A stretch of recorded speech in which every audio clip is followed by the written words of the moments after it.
Hello guys, welcome to another bug bounty season or videos of my channel. So today we are going to learn about SSTI or server side template injections. So let's understand why this server side template injections happens.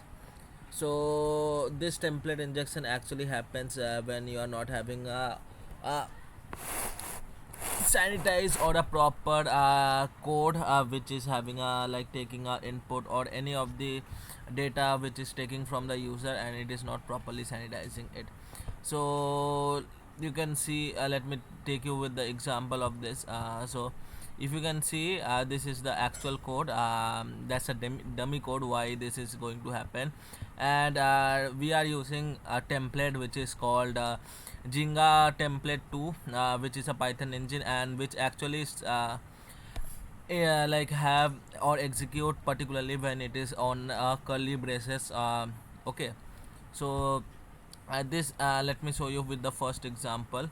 Okay, let's say this one is the code actually, which is taking a input, and it is of any type of input, and it is like getting the input, and it is uh, giving out the input. So as you can see, this is the web app, and where the input is there, and we are inputting a simple payload of this one using the curly braces. So if I take this input, so it should reflect me like this only. But as we are using a Python or flags templates, which is a Jinga 2 templates, so it is actually assuming it that to execute 4 cross 7 cross 7, which is a 49, and it is giving the output of 7 cross 7.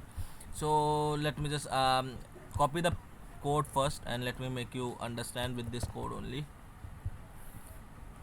So let me go to desktop, let me make ssti.py. Okay, sorry.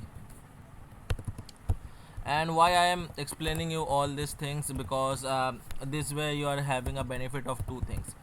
First one, you can actually have implementation, like how to make CTF or how to make vulnerable codes, as well as you can know like why it is happening. And if you are going into development field or a DevSecOps, you are covering all the three aspects. So let me run this. So you can see it has been already been running. So you can see there is an input, and if I just enter like this 7 cross 7 and let me submit, so it is giving me output of 7 cross 7 only, which is a simple output text. And if I like enter anything, it is just going to display. Okay, but when the server side template injection is happening, when we are giving this payload 7 cross 7, and this curly braces is actually a system which is actually triggering the Jinga template, like I mentioned out here. This is like Python is having a Jinga template to like template engine. So it is having this type of input, like if anything, like let me show you, if there is a normal input like this, or if there is any input like this, it these all inputs are converted into plain text. But whenever we are providing any input inside this curly brace or anything, so it is going to trigger it out. Like this one I showed you here only.